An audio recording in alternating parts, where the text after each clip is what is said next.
first Trump administration, more than any other administration, has been, it was the most supportive of pre-crime in that period of time. And actually after, I think it was the El Paso Walmart shooting and some of the other spate of mass shootings at that time, called on social media to profile users to identify potential shooters before they can shoot, and argued for, actually considered creating this entire agency modeled after DARPA called the Health ARPA or HARPA, which was actually made by Biden. It's called ARPA-H. But basically the program that Trump wanted to implement through HARPA would have used AI to go through innocent American social media accounts and then flag Americans for early warning signs of what they called neuropsychiatric violence. Palantir's role in Ukraine, and also on kind of a related note, the PayPal Mafia, what that is and who's in it and its significance. Well, my website, Unlimited Hangout, published a great piece by Stavrola Pabst, who now writes for the Quincy Institute, and she basically outlined how a bunch of businesses tied to Peter Thiel, including Palantir, but also Anduril and also Clearview AI, had entered into very extensive and far-reaching military contracts with Ukraine's military, and how Ukraine's military has become very dependent on those services. And of course, after doing all of that in Ukraine, a lot of those same companies have since offered their services to Israel in its war on Gaza, Palantir specifically, and it's believed that Palantir's war-fighting AI has been used in some of these AI-generated kill lists and, acts of mass murder in Gaza that have been reported by, 972 magazine and some of these other outlets over the past year plus. And that's significant for a variety of reasons. Why does Palantir matter? And I can get to that in a second after answering your other question, the PayPal Mafia, because Palantir is a product of the PayPal Mafia. So generally the PayPal Mafia, as I understand it, refers to some of these early executives at PayPal and the companies the web of companies they have developed since leaving PayPal, because in the early 2000s, PayPal was sold to Pierre Omidyar's eBay. And a lot of the original co-founders of PayPal, the most famous of which would be Peter Thiel and Elon Musk, but there's others like Ken Howry and Max Levchin and Reid Hoffman and David Sachs, who's now the crypto czar, figures like that come out of this network and were part of early pre-eBay acquisition PayPal, and then went on to create a lot of these other companies. And I would argue, probably the most central figure in all of that is Peter Thiel, because a lot of these other figures sort of radiate around him. And Elon Musk was also sort of more of a latecomer to the PayPal Mafia, because his company X merged with Confinity to create PayPal, but Confinity is really the nexus that led to PayPal more than Elon Musk's X.com. So what's notable, though, in that context is that PayPal, from its earliest days in Confinity, when they were setting up, they consulted, according to, I believe Max Levchin is the source for this, but with every three-letter agency that would talk to them about how to build their business. So a very early interest from the earliest days of PayPal in being direct collaborators with the national security state. And also this is something that happens in the late 90s also with eBay to a significant extent, which is noted in Yasha Levine's book, Surveillance Valley, which is could not recommend more. He's great. We've had him on. He's great. Yeah. Yeah, totally. And unfortunately, a lot of people act like the research in Surveillance Valley is suddenly now theirs and don't cite him. It's unfortunate. But yes, his book is great. What hits me hardest here is the pattern. Palantir tested AI kill lists in Ukraine, then offered the same tech to Israel for Gaza. Same algorithm, same reported kill lists, same destruction of civilian infrastructure. And the origin story is even cleaner. PayPal consulted with every three-letter agency before the company even launched. CIA, NSA, FBI, direct national security partner from day one. This wasn't a private company that got hijacked later. This was intelligence shaped from day one. Same people then stood up Palantir with Thiel. Pattern repeats. Power without accountability. Basically, after PayPal, Palantir, where does that come out of? Well, it was originally PayPal's anti-fraud algorithm. And then around the time this post 9/11 surveillance operation called Total Information Awareness, which was housed at DARPA, was running into problems with Congress and was about to be defunded, Alex Karp and Peter Thiel come to the people that were running total information awareness and basically offer them Palantir as a vehicle to privatize total information awareness. And the person that connected them, the TIA, the Total Information Awareness Team, with the early Palantir people, Thiel and Karp, was Richard Pearl, who is a notorious neoconservative figure, architect of the Iraq War, wrote the Clean Break document for Netanyahu when he first became prime minister of Israel, telling him that there needed to be regime change in Iraq and Syria, among other things. Very controversial figure.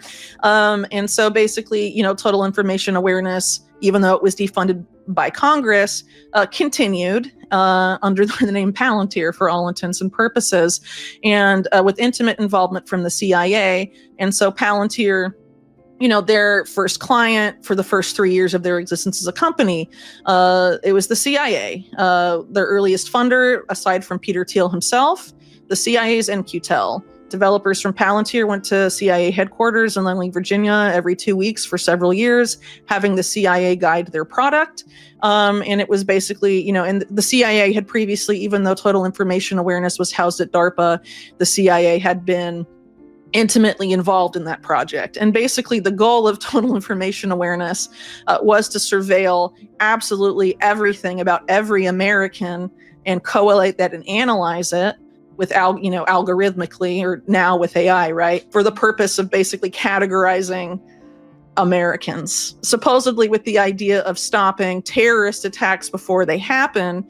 But really it's about stopping crime before it happens, or what now is known as predictive policing, which Palantir has been a longtime leader of, this whole pre-crime. For me, this is a literal constitutional violation, sitting on the public record. Congress defunded total information awareness because the public pushed back.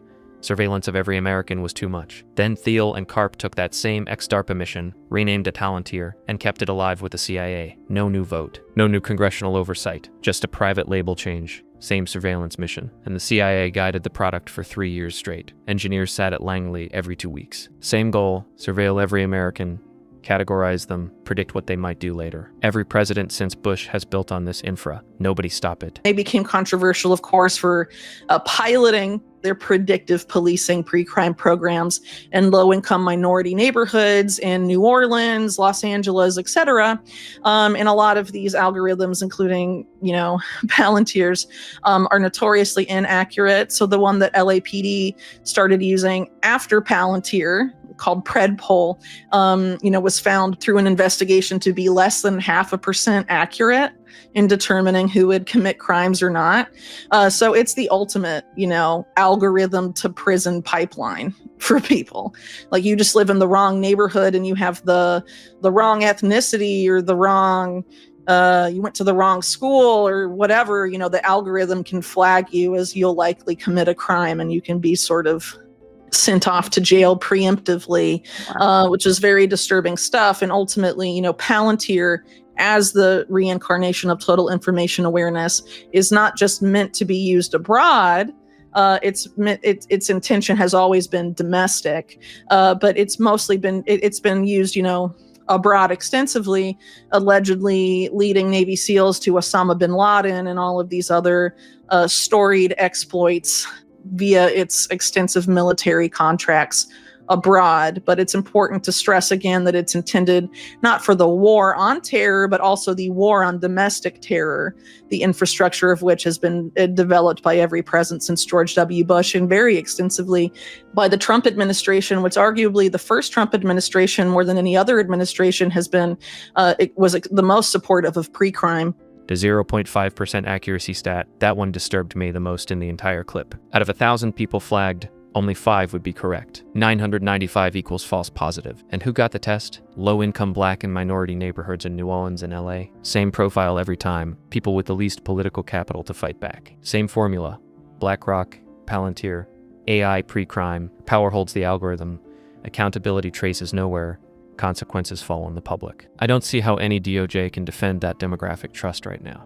In that period of time, and actually after, I think it was the El Paso Walmart shooting and some of the other spate of mass shootings at that time, called on social media to profile users to identify potential shooters before they can shoot. and argued for, actually considered creating this entire agency modeled after DARPA called the Health ARPA or HARPA, which was actually made by Biden. It's called ARPA-H. But basically the program that Trump wanted to implement through HARPA would have used AI to go through innocent American social media accounts and then flag Americans for early warning signs of what they called NERD. And then based on what the algorithm says, would either, send people to a court-ordered physician or even house arrest for some people. So this is very problematic because obviously the algorithm that would probably be doing that is Palantir, which now contracts for all 18 intelligence agencies and now most of the corporate world and Wall Street. It's really become arguably a digital brain for both, the national security state and multinational corporations in the United States and obviously beyond the US as well.